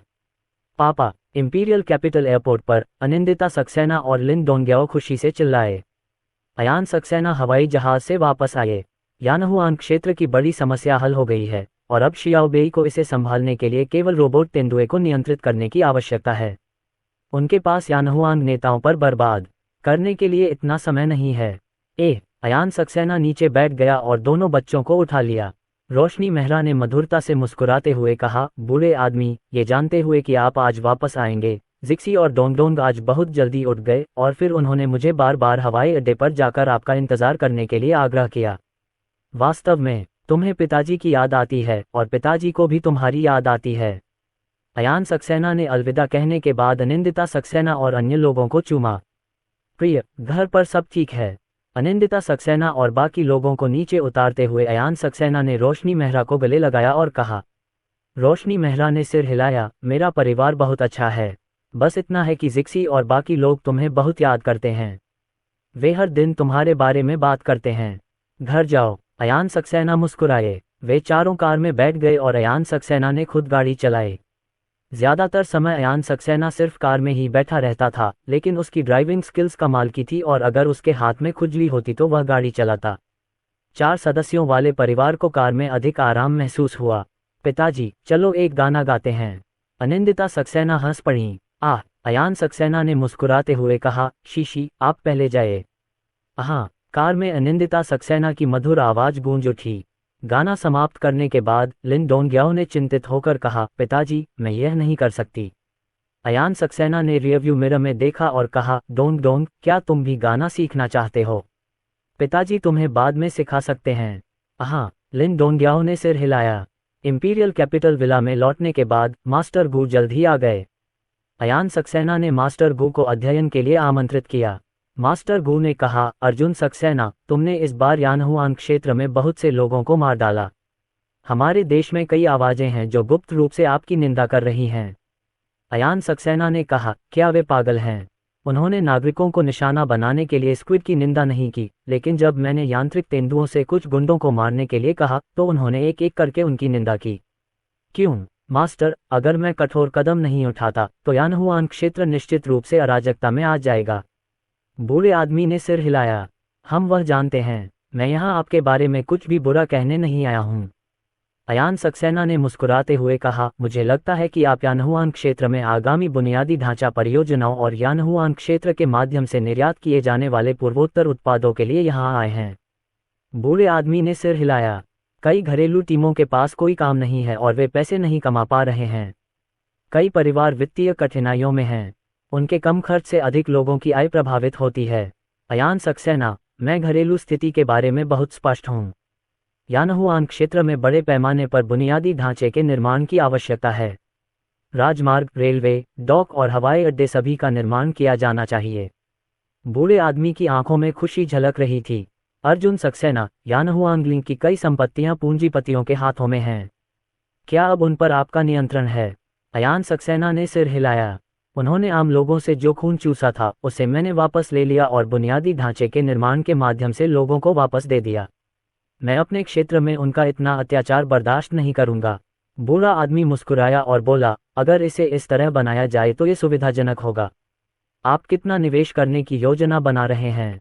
अयान सक्सेना ने एक उंगली आगे बढ़ाए। 100 अरब रुपया। आरंभिक निवेश इतना बड़ा है कि यह कोई छोटी रकम नहीं है। कुई लाओ ने कहा। अयान सक्सेना ने अपना सिर हिलाया। मिस्टर लाओ, आप गलत हैं। मैं सर्वांगीण निर्माण में 1 ट्रिलियन निवेश करने की योजना बना रहा हूँ। ये नौकरियां घरेलू कंपनियों को दी जा सकती हैं, लेकिन मेरी एक छोटी सी शर्त है। बूढ़े आदमी की आंखें चमक उठीं। 1 ट्रिलियन से देश में बहुत सारा दबाव कम हो सकता है। वे जो धन कमाते हैं उससे घरेलू अर्थव्यवस्था को भी प्रोत्साहन मिल सकता है। क्या शर्तें? बूढ़े आदमी ने पूछा। अयान सक्सेना, मैं हथियारों का एक बैच खरीदना चाहता हूँ। अध्याय 586। अयान सक्सेना की आंतरिक शक्ति में परिवर्तन। बूढ़ा आदमी मुस्कुराया और बोला, अर्जुन सक्सेना, तुम हथियार खरीदना चाहते हो, क्या तुम उन्हें यूं ही नहीं खरीदते? बताओ, तुम क्या खरीदना चाहते हो? अयान सक्सेना 100 लड़ाकू विमान, 3 पूर्व चेतावनी विमान और 100 सशस्त्र हेलीकॉप्टर, 1000 हल्के बख्तरबंद कार्मिक वाहक, विभिन्न मिसाइलों से लैस 10 टाइप 052D विध्वंसक भेजें। बूढ़ा आदमी, उसने मुझे अजीब तरह से देखा। अर्जुन सक्सेना, यानहुआन क्षेत्र सिर्फ एक रियायत है। क्या भालू देश तुम्हें ये हथियार खरीदने की अनुमति देगा? अयान सक्सेना, आप सशस्त्र हेलीकॉप्टर और हल्के कार्मिक वाहक खरीद सकते हैं। वाहनों की संख्या पर कोई सीमा नहीं है। मैंने लड़ाकू विमान खरीदे और उन्हें चीन की पूर्वोत्तर सीमा पर तैनात कर दिया। मैंने टाइप 052 को यानहुआन क्षेत्र के जल क्षेत्र में प्रवेश न करने का आदेश दिया है। जब उनकी मरम्मत की आवश्यकता होगी तो उन्हें चीनी बंदरगाहों में ही मरम्मत किया जाना चाहिए। बूढ़ा आदमी मुस्कुराया और बोला, यह नियमों के विरुद्ध नहीं है। तुम्हें इनकी क्या आवश्यकता है? रोबोटिक्स भूमि पर समस्याओं का समाधान कर सकता है और पनडुब्बियां समुद्र में समस्याओं का समाधान कर सकती हैं। अयान सक्सेना ने कहा, इसका इस्तेमाल मुख्य रूप से हवाई रक्षा के लिए किया जाता है, भविष्य में दुश्मन को हमारा सिर काटने से रोकने के लिए। मुझे डर नहीं है, लेकिन अगर मेंगियाओ और अन्य पर हमला हुआ तो क्या होगा? समुद्री खतरों से बचाव के लिए विध्वंसक विमानों को समुद्र में दूर तैनात किया जाता है, जबकि लड़ाकू विमानों और पूर्व चेतावनी विमानों को निकटवर्ती खतरों से बचाव के लिए निकट तैनात किया जाता है। हमला होने पर वे तुरंत जवाबी हमला भी कर सकते हैं। बूढ़ा आदमी, आप एक विमान भेदी मिसाइल वाहन खरीद सकते हैं। अयान सक्सेना ने मुस्कुराते हुए कहा, बॉस, इसे भी खरीद लीजिए। यह एक रक्षात्मक हथियार है जिसे यानहुआन क्षेत्र के अंदर तैनात किया जा सकता है, लेकिन ये पर्याप्त नहीं है। हमें आक्रामक हथियारों की भी आवश्यकता है। पनडुब्बियां और रोबोटिक तेंदुए अच्छे हैं, लेकिन जब कुछ अप्रत्याशित होता है तो वे उतनी तेजी से प्रतिक्रिया नहीं करते। लाओ यू, हमारे पास केवल 400 ही हैं और आपको 100 बेचना बहुत ज़्यादा है। हमारे पास केवल 31 टाइप 052D हैं और हम आपको 10 नहीं बेच सकते। अयान सक्सेना, मुझे एक साथ इतनी सारी चीज़ें नहीं चाहिए। पहले मुझे कुछ बेचो और फिर इसे बनाने के बाद और बेचो। बूढ़े आदमी ने हल्का सा सिर हिलाया। वह ठीक है, आप इन चीज़ों पर कैसे नियंत्रण रखते हैं? अयान सक्सेना ने मुस्कुराते हुए कहा, सिमुलेशन रोबोट को आने दो। ज़ियाओबेई सीधे उन्हें प्रासंगिक नियंत्रण अनुभव दे सकता है। बूढ़े व्यक्ति ने पूछा, अर्जुन सक्सेना, आप बुनियादी ढांचे का निर्माण कर रहे हैं और बहुत सारे हथियार खरीद रहे हैं। क्या आपको धन की समस्या होगी? मास्टर, इसकी चिंता मत करो। मुझे यानहुआन क्षेत्र के उन परिवारों से बहुत कुछ मिला है। हालांकि इसका अधिकांश हिस्सा अचल संपत्ति है, लेकिन कुछ धन का उपयोग विभिन्न कंपनियों के सामान्य संचालन को बनाए रखने के लिए किया जाना है। 1 ट्रिलियन से अधिक राशि निकालना कोई समस्या नहीं है। अयान सक्सेना मुस्कुराए। बूढ़े आदमी ने सिर हिलाया। मैं सैन्य खरीद योजना पर दूसरों के साथ चर्चा करूंगा। समस्या बहुत बड़ी नहीं होनी चाहिए। मैं इसे आप तक धीरे धीरे ही पहुंचा सकता हूं। कोई बात नहीं, आपको बुनियादी ढांचे के लिए एक योजना बनानी होगी, लेकिन इसमें जल्दबाजी करने की कोई ज़रूरत नहीं है। निर्माण कार्य अगले साल के वसंत में ही शुरू हो सकता है। यानहुआन क्षेत्र में शांति लौटने में भी समय लगेगा। इससे पहले कि मैं कुछ समझ पाता, आधे महीने से अधिक समय बीत चुका था। यानहुआन की सफाई लगभग पूरी हो चुकी है। इस दौरान अयान सक्सेना, अनिंदिता सक्सेना और अन्य लोगों के साथ रहे। उसने अनिच्छा से 200 रुपये दे दिए। समय के अनुसार कल मेरा ओवुलेशन दिवस है। आइए आज हम अपनी प्राचीन मार्शल आर्ट ताई ची में सुधार करें। अयान सक्सेना गुप्त रूप से उदास था। गुबु ताई ची ने पहले भी पौराणिक पूर्णता प्राप्त की है। सिस्टम अपग्रेड होने के बाद आप ताकत बिंदुओं का उपयोग करके गुबु ताई ची को मजबूत करना जारी रख सकते हैं। सिस्टम, अपनी पूरी ताकत का उपयोग करो। मुझे प्राचीन मार्शल आर्ट ताई ची सिखाओ। अयान सक्सेना मन ही मन सोच रहा था। अच्छा गुरुजी। सिस्टम ने तुरंत अयान सक्सेना को मजबूत करना शुरू कर दिया। अयान सक्सेना के शरीर में बहुत तेजी से शक्तिशाली ऊर्जा प्रवाहित हुई। अयान सक्सेना ने अंदर की ओर देखा और पाया कि उसके डेंटियन में आंतरिक शक्ति तरल में संपीड़ित हो गई थी। इसके बाद उसकी सारी आंतरिक ऊर्जा रूपांतरित होने लगी और उसके दानतियन में प्रवेश करने वाली आंतरिक ऊर्जा स्वचालित रूप से तरल में संघनित हो गई। यह अच्छा है। अयान सक्सेना के चेहरे पर हल्की मुस्कान दिखी। पता चला कि उसे लगा कि उसकी डेंटियन और मेरिडियन पूरी तरह से भर गए हैं, और जैसे ही उसकी आंतरिक ऊर्जा मेरिडियन में आगे बढ़ी, उसे रुकावट का एहसास हुआ। अब आंतरिक बल गैस से तरल में बदल गया है और इसका आयतन सैकड़ों गुना कम हो गया है, और डेंटियन और मध्याह्न रेखाएं असामान्य रूप से खाली हो गई हैं। आंतरिक बल का संचार बहुत तेज हो गया है। अयान सक्सेना ने पाया कि तरल आंतरिक बल लगातार बह रहा था और उनकी शिरोबिंदु तरल आंतरिक बल से पोषित हुईं और मजबूत हो गईं। मजबूत मेरिडियन के कई लाभ हैं। आंतरिक बल मध्याह्न रेखाओं में तेजी से प्रसारित हो सकता है, जिससे वह तेज हो जाता है और दुश्मन का सामना करते समय तेजी से प्रतिक्रिया करने में सक्षम हो जाता है। बहुत मजबूत। अपग्रेड के बाद अयान सक्सेना ने अपनी मुट्ठियां भींच लीं और मन ही मन सोचने लगा, मेरे पास पहले से ही 800 घंटों का अनुभव था और अब मैंने केवल 200 घंटों का अनुभव जोड़ा है, जो बहुत ज़्यादा नहीं है, लेकिन गैस से तरल में आंतरिक बल का परिवर्तन एक गुणात्मक परिवर्तन है। उसकी ताकत में बहुत सुधार हुआ है। अगले दिन रोशनी मेहरा ने असमंजस में अयान सक्सेना को देखा। पति जी, मुझे ऐसा क्यों लग रहा है कि कल की तुलना में आप थोड़े बदल गए हैं? कौन सा शुल्क? अयान सक्सेना ने मुस्कुराते हुए पूछा। रोशनी मेहरा ने अयान सक्सेना की ओर देखा। मुझे नहीं पता। ऐसा लगता है कि कुछ भी नहीं बदला है, लेकिन ऐसा लगता है कि मुझमें कुछ बदलाव आया है। अयान सक्सेना ने उसे गले लगाया और चूमा। हाँ, बदलाव हुए हैं। कल रात मुझे एक सफलता मिली और मेरी ताकत थोड़ी बढ़ गई है। मेरे शरीर की आंतरिक ऊर्जा गैस से तरल में बदल गई है। रोशनी मेहरा की आंखें चमक उठीं। तरल, प्रिय, तरल आंतरिक ऊर्जा को ही सच्ची ऊर्जा माना जाता है ना? अयान सक्सेना ने सिर हिलाया। आप ऐसा कह सकते हैं। प्रिय, अपने पैरों को क्रॉस करके बैठ जाओ, मैं आपकी मेरिडियन को मजबूत करूंगा। रोशनी मेहरा, पति, आपने अभी अभी सफलता प्राप्त की है। क्या अब अपने सच्चे सार का उपभोग करने से आपकी स्वयं की साधना पर कोई प्रभाव पड़ेगा? नहीं होगा। अयान सक्सेना ने अपना सिर हिलाया। यद्यपि वह अभी अभी आगे बढ़ा था, फिर भी उसने कल रात 200 संवर्धन अंक खर्च कर दिए थे। वह, रोशनी मेहरा बिस्तर पर पैर मोड़कर बैठ गई। अयान सक्सेना रोशनी मेहरा की पीठ पर हाथ रखकर उसके पीछे बैठ गया और उसकी शक्तिशाली आंतरिक शक्ति तेजी से रोशनी मेहरा के शरीर में प्रवेश कर गई। तरल आंतरिक बल ने विस्तारित होते हुए मेरिडियन को पोषित किया और रोशनी मेहरा की मेरिडियन मजबूत हो गईं। उसकी ताकत में सुधार हो रहा है। 2-3 घंटे बाद अयान सक्सेना ने पैसे ले लिए। रोशनी मेहरा की सभी महत्वपूर्ण मध्याह्न रेखाएं मजबूत हुईं। अयान सक्सेना के शरीर में अभी भी कुछ आंतरिक ऊर्जा बची हुई थी, लेकिन दुर्भाग्य से नियंत्रण खोने के बाद तरल आंतरिक ऊर्जा गैस में बदल गई। प्रिय, मैं बहुत अधिक शक्तिशाली महसूस कर रहा हूँ। रोशनी मेहरा ने अपनी आंखें खोलीं और खुशी से मुस्कुराए। अयान सक्सेना ने मुस्कुराते हुए कहा, तुम अकेले सैकड़ों लोगों से लड़ सकते हो। अगले कुछ समय में तुम्हारी ताकत बहुत बढ़ जाएगी। रोशनी मेहरा में पहले से ही आंतरिक शक्ति थी। उसकी ताकत, गति आदि अब आम लोगों की तुलना में बहुत अधिक मजबूत हैं। प्रिय, इस वर्ष हम चीनी नववर्ष कहाँ मनाने जा रहे हैं? रोशनी मेहरा ने बिस्तर से उठते हुए पूछा। अयान सक्सेना ने असमंजस में पूछा, आप ये क्यों पूछ रहे हैं? रोशनी मेहरा, मैंने पिछले साल चीनी नववर्ष यही मनाया था। हालांकि मेरे माता पिता ने यह नहीं बताया, लेकिन मैं बता सकती थी कि उन्हें घर की याद आती थी। अयान सक्सेना खिड़की के पास गया। लिन हाय और चेन मेई इस समय अनिंदिता सक्सेना और अन्य लोगों को खेलने के लिए बाहर ले जा रहे हैं। चलो, नए साल का जश्न मनाने के लिए घर वापस चलें। डोंग डोंग देश छोड़ने के बाद से वापस नहीं आया है, इसलिए उसे सम्मान देने के लिए उसे वापस ले जाने का समय आ गया है। अयान सक्सेना कब तक लौटेगी? रोशनी मेहरा ने पूछा। अयान सक्सेना ने एक पल सोचा और कहा, चलो 3 दिन बाद वापस चलते हैं। मैं अगले 2 दिनों में अपने माता पिता की ताकत बढ़ाने में मदद करूंगा। इसके अलावा श्री प्रदीप शर्मा और बाकी लोगों को भी पहले से तैयारी करनी होगी।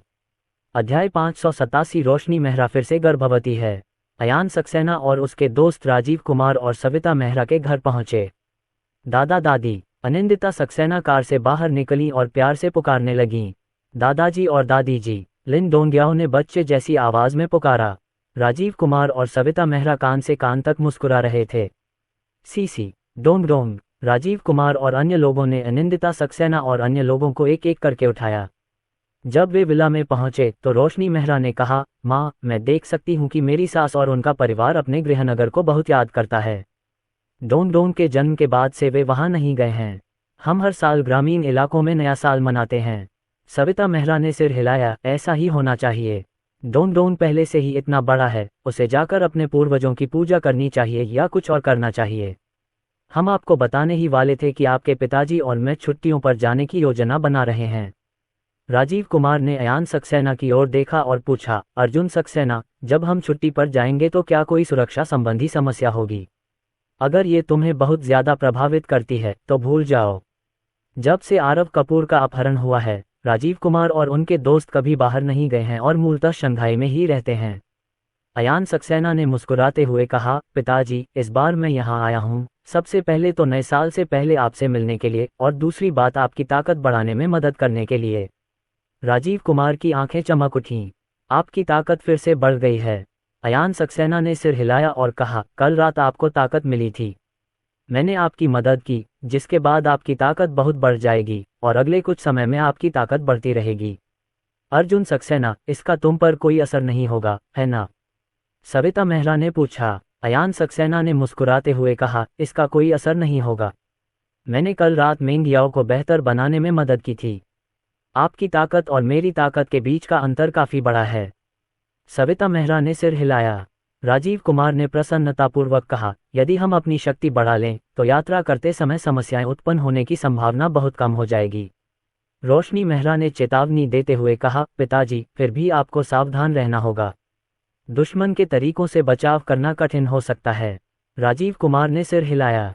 अर्जुन सक्सेना, क्या हम बाहर चल सकते हैं? हम विदेश नहीं जाएंगे, इसलिए हम पूरे देश में घूमेंगे। अयान सक्सेना ने एक पल सोचा और कहा, इसमें कोई समस्या नहीं होनी चाहिए। जब मैं तुम लोगों को बेहतर बनाने में मदद करूंगा तो तुम अकेले 70 से 80 लोगों से लड़ने में सक्षम हो जाओगे, और कुछ दिनों में तुम अकेले 100 से अधिक लोगों से लड़ने में सक्षम हो जाओगे। इसके अलावा राष्ट्रीय सुरक्षा के पास यांत्रिक अंगरक्षक भी हैं, इसलिए आपको अगवा करना मुश्किल है। जहां तक तुम्हें मारने की बात है, अगर दुश्मन तुम्हें मारने पर आमादा है तो वे ऐसा कर सकते हैं, भले ही तुम राक्षस ही क्यों न हो। राजीव कुमार और अन्य लोग अयान सक्सेना जैसे नहीं हैं। अयान सक्सेना स्नाइपर राइफल से किए जाने वाले गुप्त स्नाइपर हमलों का सामना कर सकता है, लेकिन राजीव कुमार और उसके आदमी ऐसे नहीं हैं। उन्हें कभी कभी बाहर जाना पड़ता है, इसलिए अगर आप उन्हें मारना चाहते हैं तो बस कुछ स्नाइपर्स का इंतजाम करें। अनिंदिता सक्सेना ने चिंतित भाव से सविता मेहरा की ओर देखा। दादी, आप मर नहीं सकती। सविता मेहरा ने अनिंदिता सक्सेना को चूमा और मुस्कुराई। दादाजी और दादी ठीक हैं, हम सिर्फ तुम्हारे पिताजी से पूछ रहे हैं। जीक्सी, डोंट को खिलौनों के साथ खेलने के लिए ले जाओ। अनिंदिता सक्सेना ने अयान सक्सेना की ओर देखा। अयान सक्सेना ने मुस्कुराते हुए कहा, शीशी, चिंता मत करो। दादाजी और दादी बस बारिश के दिन की तैयारी कर रहे हैं। हाँ, डोंग, अपनी बहन के साथ आओ। अनिंदिता सक्सेना ने लिन डोंगियाओ का छोटा सा हाथ पकड़ लिया और खिलौनों के कमरे में चली गईं। अर्जुन सक्सेना, क्या यान हुआंग लिंग अभी भी वहां है? राजीव कुमार ने पूछा। अयान सक्सेना ने कहा, वहां स्थिति खराब नहीं है, लेकिन पूरी तरह से शांत होने और स्वस्थ रूप से विकसित होने में समय लगेगा। इस दौरान आपका जोखिम बढ़ जाएगा। राजीव कुमार ने मुस्कुराते हुए कहा, बढ़ा हुआ जोखिम इसके लायक है। यानहुआन क्षेत्र में 100,000 हेक्टेयर से अधिक भूमि का क्षेत्र छोटा नहीं है। ये किसी भी अन्य संपत्ति की तुलना में बहुत अधिक मूल्यवान है। अयान सक्सेना ने सिर हिलाया। सविता मेहरा ने कहा, अर्जुन सक्सेना, हमारी चिंता मत करो, जो तुम्हें सही लगे वो करो। अगर भविष्य में हमारे साथ कुछ भी हो जाए तो मेंग याओ, अयान सक्सेना को इसके लिए दोषी मत ठहराना, ठीक है? रोशनी मेहरा ने विनम्रता से कहा, माँ, बकवास मत करो, मुझे यकीन है कि आप ठीक हो जाएंगी। अयान सक्सेना, माँ, मैं आपकी ताकत बढ़ाने की पूरी कोशिश करूंगा। अगर दुश्मन आगे बढ़ता है तो सबसे ज्यादा संभावना है कि वह आपको अगवा कर ले। अपनी ताकत से आपको अपहरण से निपटने में सक्षम होना चाहिए। सविता मेहरा ने सिर हिलाया। 2 दिन देखते ही देखते बीत गए। अयान सक्सेना ने राजीव कुमार और सविता मेहरा को बेहतर बनाने में मदद की। उनकी गति, ताकत और प्रतिक्रिया की गति सभी में बहुत वृद्धि हुई है। आम लोगों के बीच उनकी ताकत पहले से ही बहुत मजबूत है। शीशी, डोंग, अपना सूटकेस पैक करने का समय आ गया है। हम घर वापस जा रहे हैं। अयान सक्सेना ने मुस्कुराते हुए कहा। वे अपने घर लौट आए। हाँ, अनिंदिता सक्सेना और लिन डोंगियाओ साथ साथ दौड़े। उन्होंने अयान सक्सेना को सफाई करने में मदद की। जल्द ही सिस्टम की आवाज़ बजी। सूजिन, आपके सिस्टम की जगह 12,000 क्यूबिक मीटर तक बढ़ा दी गई है। मई में ये पहले ही 9,000 घन मीटर हो चुका था। बाद में वर्ष में उन्हें 2 बार पदोन्नति दी गई। उन 2 बार को मिलाकर उस वर्ष कुल क्षेत्रफल 3 गुना बढ़ गया। यद्यपि वे नए साल का जश्न मनाने के लिए घर नहीं लौटे हैं, लेकिन सौर कैलेंडर के अनुसार जनवरी आ चुका है। सिस्टम स्पेस को 1000 क्यूबिक मीटर बढ़ाने में कुछ भी गलत नहीं है। इसमें फिर से सुधार हुआ है, बुरा नहीं है। अयान सक्सेना के चेहरे पर हल्की मुस्कान दिखी। सिस्टम स्पेस का आकार बदला जा सकता है। जब 12,000 क्यूबिक मीटर के सिस्टम स्पेस में कुछ भी नहीं होता है तो 10,000 टन का विध्वंसक जहाज उसके अंदर रखा जा सकता है। दोपहर को अयान सक्सेना और उसके दोस्त गांव लौट आए। लिन हाई और चेन मेई ने उत्साहपूर्वक लोगों का स्वागत किया। यद्यपि अयान सक्सेना का विला बहुत बड़ा और अच्छा है, लेकिन लिन हाई और उसके दोस्तों के लिए यह उनकी जड़ें हैं, उनका घर यहीं है और पिछले कुछ दशकों की उनकी यादें यहीं हैं। पतिदेव, नए साल के बाद मेरे माता पिता अब बाहर क्यों नहीं जाते? मेरे माता पिता घर पर बहुत खुश हैं। रोशनी मेहरा अयान सक्सेना के करीब गई और फुसफुसा कर बोली। हालांकि वे अयान सक्सेना के साथ अपने पोते पोतियों की देखभाल कर सकते हैं, लेकिन इसके अलावा लिन हाई और अन्य लोगों के पास अपना जीवन नहीं है। अयान सक्सेना ने एक पल सोचा और कहा, मैं उनसे पूछूंगा। वे चिंतित नहीं हैं। हम रोबोट से घर का काम संभाल सकते हैं। पति, मुझे अपने माता पिता पर कोई संदेह नहीं है। वे मेरे और सिसी और डोंग डोंग के प्रति बहुत दयालु हैं। अगर वे खुश हैं तो मैं चाहूँगा कि वे मैजिक सिटी में रहें। रोशनी मेहरा ने कहा। अयान सक्सेना ने रोशनी मेहरा के नाजुक चेहरे पर चुटकी ली। मुझे पता है कि तुम अभी भी इस बारे में चिंतित हो। क्या मैं तुम्हें इतना याद करता हूँ? घिनौना। रोशनी मेहरा ने अयान सक्सेना का हाथ झटक दिया और नखरे से कहा।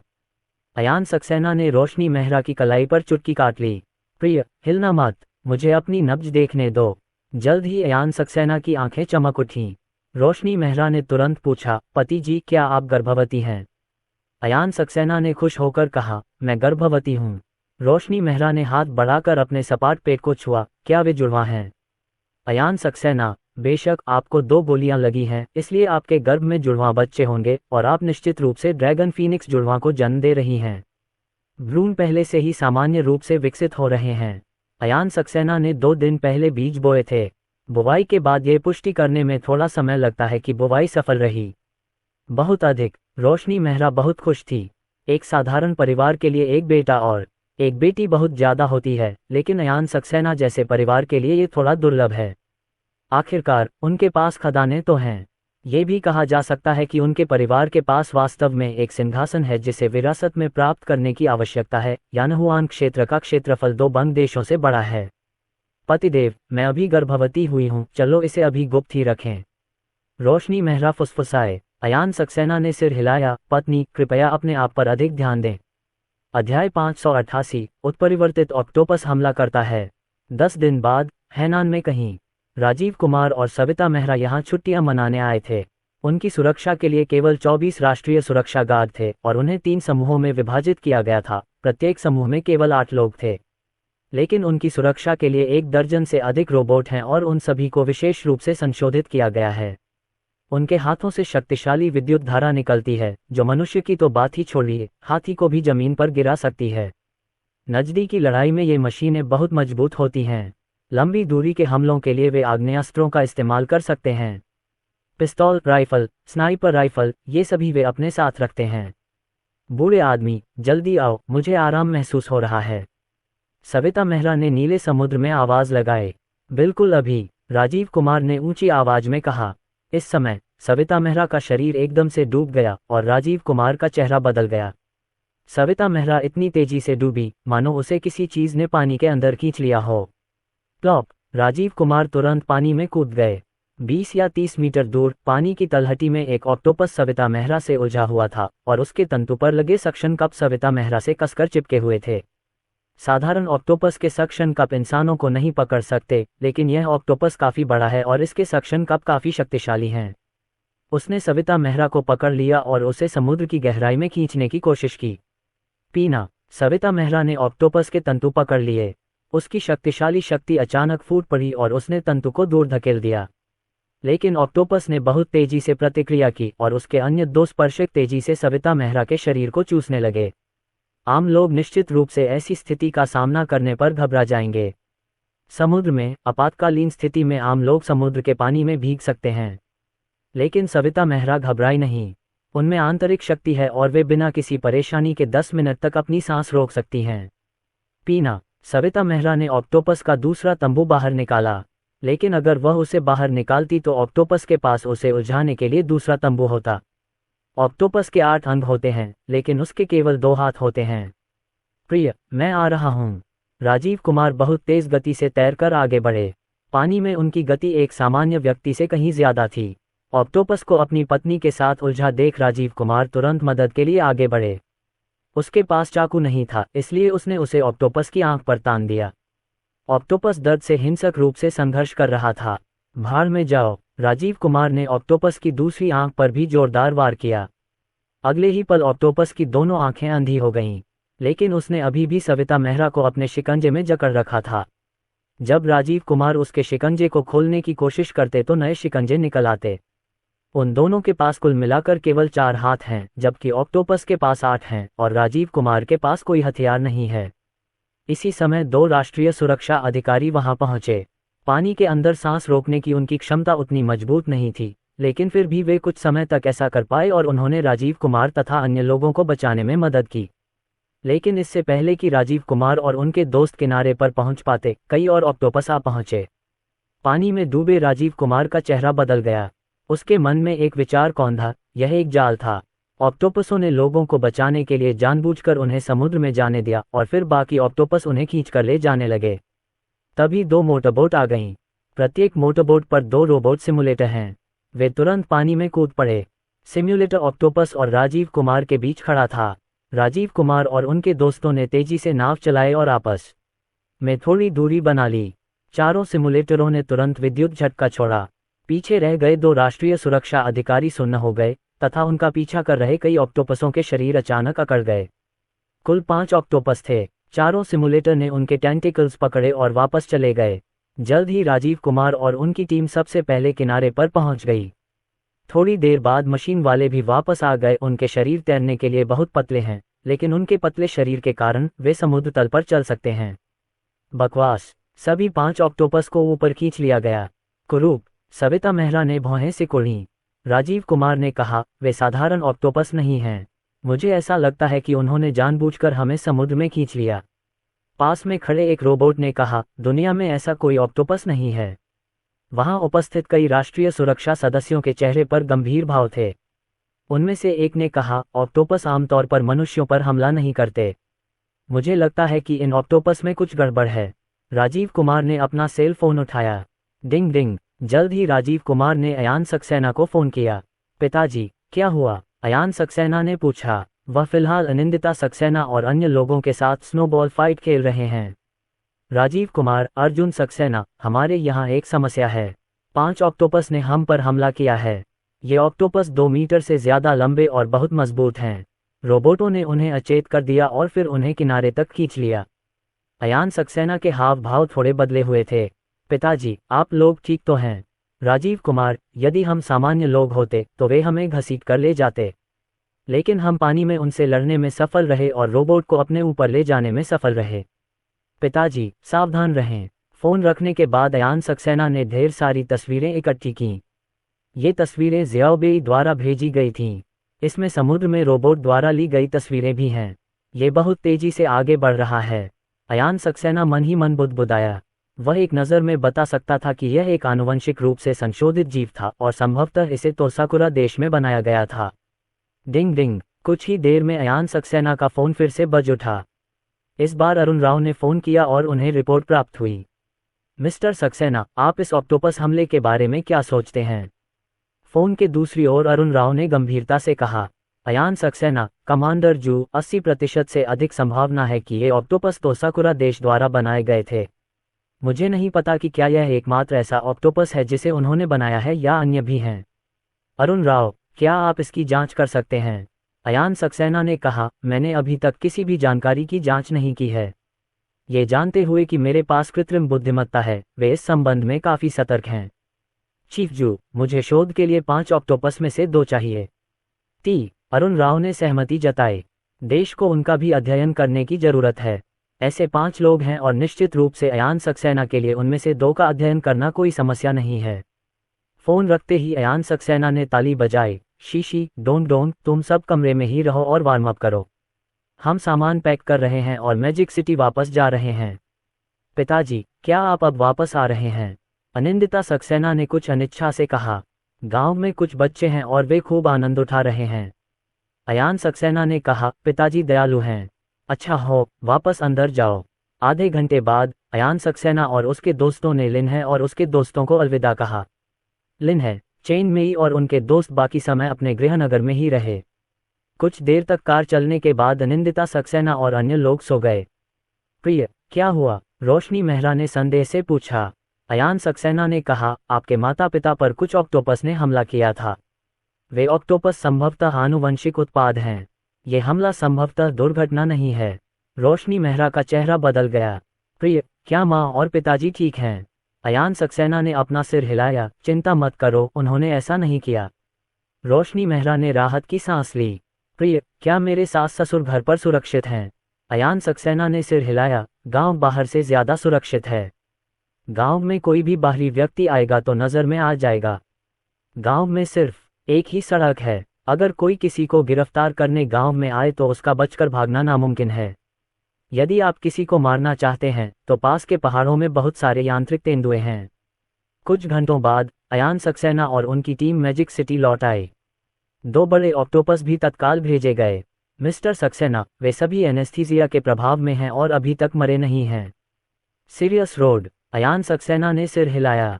उसने जल्दी से मांस का एक छोटा टुकड़ा काटा और उसे सूक्ष्मदर्शी से जांचा। अध्याय 589। यह कोई बुरी बात नहीं है। हन्फ, ऐसा क्यों है?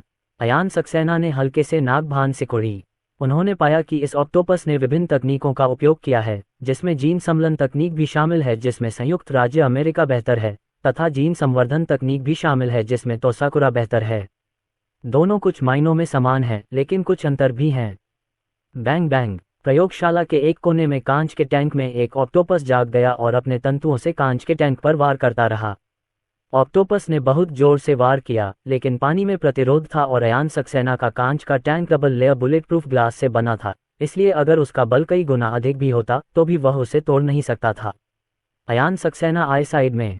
उसकी शक्तिशाली मानसिक शक्ति ने तुरंत ऑक्टोपस राक्षस को भेद दिया। ऑक्टोपस एक क्षण में सिकुड़कर गेंद बन गया। अयान सक्सेना की आंखों में आश्चर्य की झलक थी। उसने यह नहीं देखा कि ऑक्टोपस राक्षस बेहोशी की हालत में था, लेकिन उसने पाया कि ऑक्टोपस राक्षस की मानसिक शक्ति कमजोर नहीं थी। उसकी मानसिक शक्ति वास्तव में एक 10 साल के बच्चे के बराबर थी। किशोरों में सीखने की क्षमता बहुत प्रबल होती है, इसलिए इस ऑक्टोपस राक्षस की आईक्यू भी अच्छी होने की संभावना है। दुर्भाग्यवश, यद्यपि मेरी मानसिक शक्ति बहुत मजबूत है, मैं आत्मा की खोज करना नहीं जानता, लेकिन मैं और अधिक जान सकता हूँ। अयान सक्सेना गुप्त रूप से उदास था। वह ऑक्टोपस को सम्मोहित कर सकता है, लेकिन ऑक्टोपस बोल नहीं सकता, इसलिए सम्मोहन से उसे केवल शांत किया जा सकता है। सम्मोहन के बाद सम्मोहन अवस्था को लंबे समय तक बनाए रखना असंभव है, इसलिए अयान सक्सेना ने दूसरों को नियंत्रित करने के लिए सम्मोहन का प्रयोग नहीं किया। ऐसा करने से लोगों को पता चल जाएगा कि इसके परिणाम अपेक्षाकृत गंभीर हैं। वह अनगिनत लोगों की आंखों में कांटा बन सकता है। डिंग डिंग। अयान सक्सेना का मोबाइल फोन अचानक बज उठा। यह अरुण राव ही थे जिन्होंने फोन किया था। अयान सक्सेना ने फोन उठाया और दूसरी तरफ अरुण राव ने चिंता से कहा, मिस्टर सक्सेना, आपको सावधान रहना होगा। ऑक्टोपस चल सकते हैं और अपने मुंह से मकड़ी के रेशम को थूक सकते हैं। इस तरह के ऑक्टोपस में मकड़ियों के जीन शामिल होने की संभावना है। अयान सक्सेना की आंखों में आश्चर्य की झलक थी। ऑक्टोपस समुद्र में घूम सकते हैं और जमीन पर चल सकते हैं। अगर उन्हें नियंत्रित किया जा सके तो वे जैविक हथियार बन सकते हैं। कमांडर जू, ये कितनी तेजी से जा रहा है? अयान सक्सेना ने पूछा। अरुण राव, वे छोटी दूरी पर तो अधिक तेज होते हैं, लेकिन उनके स्पर्शक लंबे समय तक तेज गति का समर्थन नहीं कर सकते। वे अपने मुंह से जो मकड़ी का रेशम थूकते हैं, वह 10 मीटर से अधिक तक पहुंच सकता है। और मकड़ी का रेशम बहुत चिपचिपा होता है। मिस्टर सक्सेना, क्या आपको कुछ मिला? अयान सक्सेनायु, ये पूर्वी सकुरा देश द्वारा किया जाना चाहिए और संयुक्त राज्य अमेरिका ने जैविक तकनीकी सहायता प्रदान की है। इस चीज में एक उच्च आईक्यू है और यह ऑक्टोपस राक्षस पूर्ण रूप नहीं है। अरुण राव दंग रह गए। मिस्टर सक्सेना, आप क्या सोचते हैं? क्या यह अभी भी बढ़ सकता है? अयान सक्सेना, मेरा अनुमान है कि वे 10 मीटर तक लंबे हो सकते हैं, लेकिन अगर वे इतने बड़े हैं तो उन्हें जमीन पर चलने में कठिनाई होगी। उनकी मांसपेशियां इतने बड़े शरीर को सहारा नहीं दे सकतीं। अरुण राव ने भौहें सिकोड़ीं। 2 मीटर से ज्यादा लंबा ऑक्टोपस पहले से ही बहुत मजबूत होता है। अगर ये 10 मीटर तक बढ़ जाए तो यह एक असली समुद्री राक्षस होगा। समुद्र में मछली पकड़ने वाली नौकाओं और तट पर रहने वाले लोगों को खतरों का सामना करना पड़ेगा। मिस्टर सक्सेना, कैप्टन की गति क्या है? अरुण राव ने पूछा। अयान सक्सेना, मेरा अनुमान है कि यह 1 वर्ष में इतना बड़ा हो जाएगा। मेरी सास और अन्य लोग समुद्र तट पर छुट्टियां मना रहे हैं। डोंगलिंग कंट्री को शायद अवसर मिल गया होगा और उसने ऑक्टोपस राक्षस को पहले ही कार्रवाई करने का मौका दे दिया होगा। यह अभी स्पष्ट नहीं है कि इस बार वे लोगों को मार रहे हैं या गिरफ्तार कर रहे हैं। अरुण राव का हृदय द्रवित हो गया। मिस्टर सक्सेना, शायद समुद्र में कोई हमें लेने आएगा। यदि समुद्र में ऑक्सीजन सिलेंडर के साथ कोई व्यक्ति सहायता प्रदान करने के लिए मौजूद होता तो राजीव कुमार और अन्य लोगों को समुद्र से पकड़ना पूरी तरह संभव हो सकता था। हो सकता है कि वह कोई इंसान न हो। इन ऑक्टोपस राक्षसों की आईक्यू बहुत ऊंची होती है और वे जटिल निर्देशों को पूरा कर सकते हैं। हो सकता है कि उनके पास समुद्र में गोताखोरी के उपकरण छिपे हों। अयान सक्सेना ने कुछ देर सोचा और कहा, अरुण राव, श्री सक्सेना, हमने वहां समुद्री क्षेत्र में खोज की, लेकिन कुछ नहीं मिला। अयान सक्सेना, सभी ऑक्टोपस पकड़े नहीं जा सकते। यहाँ तक कि अगर कोई गोताखोरी उपकरण भी है तो उसे अन्य ऑक्टोपस छीन सकते हैं। अरुण राव ने पूछा, श्री सक्सेना, क्या आपको लगता है कि पूर्वी सकुरा देश के पास इसके अलावा कोई अन्य जैविक हथियार भी है? मुझे भी ऐसा ही लगता है। अयान सक्सेना ने कहा, ऑक्टोपस राक्षस जमीन पर उतर सकता है, लेकिन जमीन पर इसकी गति विशेष रूप से तेज नहीं है, और समुद्र में इसकी गति कई मछलियों की तुलना में धीमी है। अरुण राव गंभीर दिखे, क्या आपको लगता है कि कम से कम 2 और प्रकार के राक्षस होंगे? एक जो जमीन पर तेजी से चल सकता है और एक जो समुद्र में अधिक तेज चलता है। शायद। अरुण राव, श्री सक्सेना, मुझे इसकी रिपोर्ट करने दीजिए। पूर्वी सकुरा की इस हरकत के लिए पूरी दुनिया को निंदा करनी चाहिए। अयान सक्सेना ने फोन रख दिया। सिमरन की आवाज गूंजी, मालिक, आपकी सास यहाँ हैं।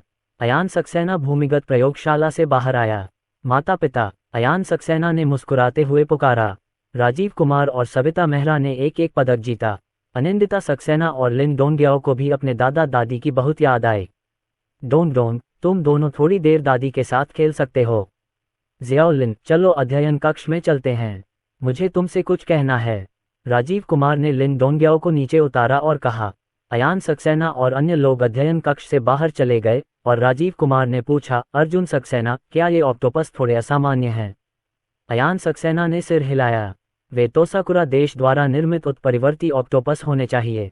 राजीव कुमार ने कुछ डरते हुए कहा, सौभाग्य से हमारी वर्तमान ताकत आम लोगों की तुलना में बहुत अधिक मजबूत है, अन्यथा अगर हम उनके द्वारा चूस लिए जाते तो हम निश्चित रूप से बच नहीं पाते। जियाओलिन, अगर तोसाकुरा देश में भी ऐसा कुछ हो जाए तो हमें क्या करना चाहिए? क्या हम उन पर ऐसा करने से रोकने के लिए दबाव नहीं डाल सकते? अयान सक्सेना ने अपना सिर हिलाया, वे नहीं रुकेंगे। उनके लिए यह एक जीवन रक्षक तिनका है। वे जानते हैं कि वे हमें साधारण सैन्य साधनों से कभी नहीं हरा सकते। अभी भी वहां 140,000 यांत्रिक तेंदुए मौजूद हैं। यदि वे हर समय दमन से बचना चाहते हैं तो उनके पास मौत तक लड़ने के अलावा कोई विकल्प नहीं है। राजीव कुमार, क्या आप नहीं बता सकते कि प्रयोगशाला कहाँ है? अयान सक्सेना ने अपना सिर हिलाया। सिमरन इसे ढूंढ रही है, लेकिन अभी तक नहीं मिली है। तोसाकुरा ने लगभग सभी कैमरे नष्ट कर दिए हैं। तोसाकुरा जैसे बड़े शहर में भी अब बहुत ज्यादा कैमरे नहीं बचे हैं। राजीव कुमार ने भौहें सिकोड़ते हुए कहा, हमें क्या करना चाहिए? यदि वे इस तरह की बहुत सी चीजें लेकर आएंगे तो क्या दुनिया में अराजकता नहीं फैल जाएगी? अयान सक्सेना मुस्कुराए, पिताजी, यह कोई बुरी बात नहीं है। राजीव कुमार ने असमंजस में अयान सक्सेना की ओर देखा। क्या अभी भी यही स्थिति है? अयान सक्सेना ने मुस्कुराते हुए कहा, जो लोग बुराई करते हैं वे अंततः नष्ट हो जाएंगे। अगर वे ऐसा करना जारी रखेंगे तो वे सबसे बुरे हालात में पहुंच जाएंगे। वे जीन के साथ जो हो रहा है उसकी केवल सही जानकारी ही दे रहे हैं। राजीव कुमार का हृदय द्रवित हो गया। पूर्वी सकुरा देश में जैव रासायनिक संकट फिर से उत्पन्न हो सकता है और इस बार यह अधिक गंभीर होने की संभावना है। अयान सक्सेना ने कहा, मुझे लगता है कि यह पूरी तरह से संभव है। आज के समय में उनके खिलाफ जवाबी कार्रवाई के लिए सामूहिक हत्याएं काम नहीं आएंगी, लेकिन अगर वे खुद को मार लेते हैं तो ये ठीक है। राजीव कुमार, आप मुझे क्यों पसंद करते हैं और मुझसे कुछ अपेक्षाएं रखते हैं? हाँ, है ना पिताजी, आपने जरूर गलत देखा होगा। आखिरकार अगर ऐसी कोई बात सामने आए तो हमें जरूर कुछ चोटें लगेंगी। अयान सक्सेना ने कहा। राजीव कुमार, यदि हमारा नुकसान कम हो और केवल पूर्वी जापान में ही करोड़ों लोग मरें तो ये सार्थक होगा। आखिरकार अगर वे सचमुच उन्हें मार देंगे तो उन्हें भी नुकसान होगा। अध्याय 590, देश की चिंताएं। अयान सक्सेना ने सिर हिलाया, ये सही है। राजीव कुमार ने थोड़ा सा मुंह बनाया, समस्या तो है। अगर नियंत्रण नहीं है तो राक्षस आदेश मानकर हम पर हमला कर दे तो हमें क्या करना चाहिए? अयान सक्सेना मुस्कुराए, पिताजी, ये निर्णय लेना उनके हाथ में नहीं है कि वे इसे नियंत्रित करें या नहीं। मैं कुछ अच्छा उपाय सोच सकता हूं जिससे वे इसे नियंत्रित कर सकें। राजीव कुमार की आंखें चमक उठीं। जू क्यूई और यांग क्यूई ने ऊपर एक सारांश दिया। जल्द ही चीन ने कई अन्य देशों को इसकी जानकारी दी। हालांकि कोई स्पष्ट सबूत नहीं था, लेकिन सभी जानते थे कि यह ऑक्टोपस राक्षस संभवतः तोसाकुरा देश द्वारा बनाया गया था। आखिरकार वैश्वीकरण संकट पहले भी आ चुका है। विभिन्न न्यायाधीश पूर्वी सकुरा साम्राज्य में आए। पूर्वी सकुरा देश की अर्थव्यवस्था अब खतरे में है और कीमतें आसमान छू रही हैं।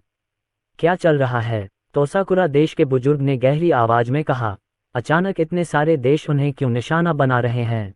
मास्टर जी, हमने राजीव कुमार और सविता मेहरा का अपहरण करने की कोशिश की थी लेकिन असफल रहे। यही कारण होगा, बुजुर्ग के सामने खड़े एक अधेड़ व्यक्ति ने सिर झुकाकर कहा।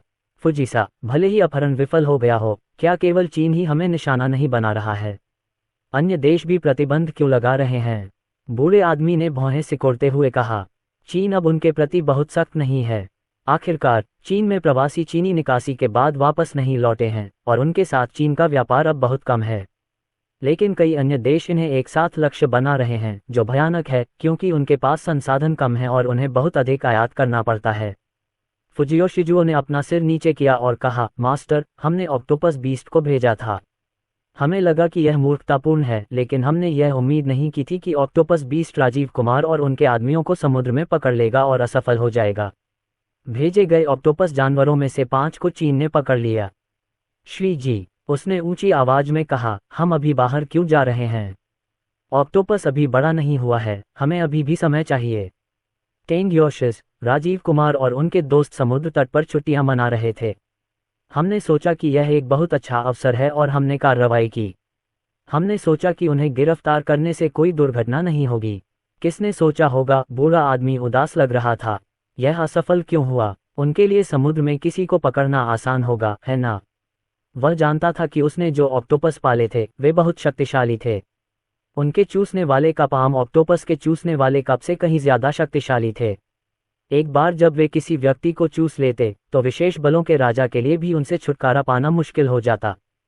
फुजियोशी पर्यवेक्षकों के अनुसार 2 राष्ट्रीय सुरक्षा अधिकारी उन्हें बचाने के लिए पानी में कूद पड़े और 4 नकली रोबोटों ने भी मोटरबोट पर सवार होकर उन्हें बचाया।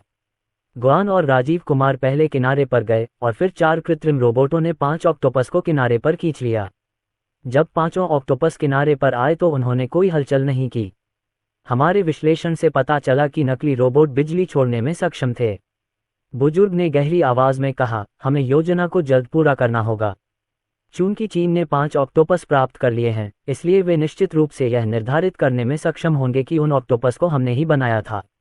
इसमें कितना समय लगेगा? फुजियोशी ने कहा, उन्हें एक निश्चित स्तर तक पहुंचने और मजबूत लड़ाकू क्षमता हासिल करने में कम से कम आधा साल लगेगा। मूलतः उनकी योजना 1 और वर्ष तक वहां रहने की थी। उस समय ऑक्टोपस और अन्य प्राणियों का आकार अपने अधिकतम आकार तक पहुंच सकता है। बुजुर्ग ने गहरी सांस ली और कहा, जल्दी करो। अगर हम अपनी सेना इकट्ठा कर लें तो शायद हम समुद्र पर अपना वर्चस्व फिर से हासिल कर सकें। जब तक महासागरों पर हमारा नियंत्रण रहेगा, दुनिया हमारी रहेगी। फुजियोशी ने सिर हिलाया, गुरुजी, हम अपना सर्वश्रेष्ठ प्रयास करेंगे। बूढ़े आदमी ने अपना हाथ हिलाया। फुजियोशी एक गुप्त मार्ग से चला गया। हालांकि डोंगजिन शहर में अधिकांश कैमरे हटा दिए गए हैं और लोगों से बाहर निकलते समय अपने मोबाइल फोन के कैमरे को ढकने को कहा गया है, फिर भी वे बहुत सावधानी से काम कर रहे हैं। यहाँ तक कि थोड़ी सी भी लापरवाही कृत्रिम बुद्धि द्वारा पकड़ी जा सकती है। बूढ़ा जियांग अयान सक्सेना के पास आया। मिस्टर जियांग, आप यहाँ क्यों हैं? अयान सक्सेना ने अध्ययन कक्ष में मुस्कुराते हुए कहा। जियांग लाओ बैठ गए और कहा, मुझे आपके पास आकर इस मामले के बारे में पूछना है। क्या आप ऑक्टोपस राक्षस के बारे में अधिक जानते हैं? अयान सक्सेना, थोड़ा सा। जियांग लाओ ने गंभीरता से कहा, अर्जुन सक्सेना, यह एक गंभीर मामला है। पूर्वी सकुरा महासागर को नियंत्रित करने के लिए ऐसा कर रहा है। जो महासागर को नियंत्रित करता है वह वैश्विक व्यापार को नियंत्रित करता है। अयान सक्सेना ने कुछ नहीं कहा। एल्डर जियांग ने आगे कहा, हमने इस पर चर्चा की है। यदि वे अपने नियंत्रण में और अधिक राक्षस पैदा करते हैं तो हमारे व्यापारी जहाज और यहाँ तक कि हमारे युद्धपोत भी खतरे में पड़ जाएंगे। यद्यपि ध्वनि से बड़ी मछली के पास आने का पता चल जाता है, किंतु जब कोई बड़ी मछली पास आती है तो हम उस पर बम नहीं फेंक सकते, है न? वे राक्षसों के अंदर विस्फोटक छिपा सकते हैं। किसी बड़े राक्षस के लिए अपने शरीर में 1 किलोग्राम विस्फोटक छिपाना कोई बड़ी समस्या नहीं है। अगर यह किसी युद्धपोत के करीब फट जाए तो युद्धपोत में एक बड़ा छेद हो सकता है। जहां तक व्यापारिक जहाज़ों का सवाल है, अगर हम चाहें तो उन्हें निशाना बनाना आसान होगा। अयान सक्सेना ने हल्का सा सिर हिलाया। श्री जियांग और अन्य लोगों का इस तरह चिंता करना सामान्य बात है। जियांग लाओ ने गहरी आवाज में कहा, अर्जुन सक्सेना, अगर वे ऐसा कर सकते हैं तो उनके पास हमें धमकाने के लिए एक शक्तिशाली तुरुप का पत्ता होगा और आपका यांत्रिक तेंदुआ उनके लिए कम खतरनाक होगा। एक दूसरे को धमकाए और खतरा स्वाभाविक रूप से कम हो जाएगा। अयान सक्सेना, श्री जियांग, अन्य देशों का रवैया क्या है? जियांग लाओ ने भौहें सिकोड़ते हुए कहा, कुछ देशों ने प्रतिबंध लगाए हैं, लेकिन वे मुख्य रूप से पहाड़ पर बैठकर बाघों की लड़ाई देखना चाहते हैं। अयान सक्सेना ने कहा, मिस्टर जियांग, क्या हम पहले हमला करें? मैं यांत्रिक तेंदुए को उनके सभी राजनेताओं और सैनिकों को मारने का आदेश दूंगा। एल्डर जियांग, उन्होंने असहाय होकर कहा, अर्जुन सक्सेना, गंभीर हो जाओ। यद्यपि हम सभी जानते हैं कि यह तोसाकुरा देश द्वारा किया गया होगा, फिर भी हमारे लिए उन सभी को मार डालने का कोई कारण नहीं है। और यदि हम उनके साथ पूर्ण पैमाने पर युद्ध में उतरते हैं, तो क्या संयुक्त राज्य अमेरिका हंसते हंसते मर नहीं जाएगा? अयान सक्सेना, वे शायद अभी आगे नहीं बढ़ेंगे। ऑक्टोपस राक्षस अभी भी छोटा है और इसमें सुधार की बहुत गुंजाइश है। अगर उनके पास अन्य राक्षस हैं, तो ये भी ऐसा ही होना चाहिए। एल्डर जियांग ने भौहें सिकोड़ते हुए कहा, उनके जीन में परिवर्तन हो गया है। उन्हें बड़ा होने में अधिक समय नहीं लगेगा। हमें बरसात के दिन के लिए तैयार रहना होगा। क्या आपके पास कोई अच्छा विचार है? अयान सक्सेना ने कहा, मैं उन्हें नियंत्रित करने का कोई रास्ता खोज लूंगा। ये राक्षस अब तोसाकुरा देश के तट के पास हो सकते हैं। यदि वे इसे नियंत्रित करना चाहते हैं, तो उनका पहला लक्ष्य पूर्वी सकुरा देश होगा। बूढ़े जियांग की आंखें चमक उठीं। अर्जुन सक्सेना, क्या तुम्हें यकीन है? उन राक्षसों के सटीक स्थान को जाने बिना उन्हें प्रभावित करना आसान नहीं है। अयान सक्सेना ने कहा, यदि मुझे सटीक स्थान पता है, तो मैं निश्चित हूँ। यदि मुझे नहीं पता, तो मुझे और अधिक अध्ययन जारी रखने की आवश्यकता है। उनकी पश्चिमी चिकित्सा पौराणिक स्तर की थी, और एक प्रभावी दवा विकसित करना मुश्किल नहीं था। हालांकि, अगर सटीक स्थान का पता नहीं था, तो समुद्र इतना विशाल था कि इसका असर होना मुश्किल था। अर्जुन सक्सेना, अगर हमें स्थान का पता न हो और सफलता न मिले, और राक्षस बड़ी संख्या में हमला कर दे, तो आपके पास क्या अच्छे विचार हैं? श्री जियांग ने पूछा। अयान सक्सेना, मारकर मारना बंद करो। अगर हम में से एक मरता है, तो हम 10 को मार देंगे।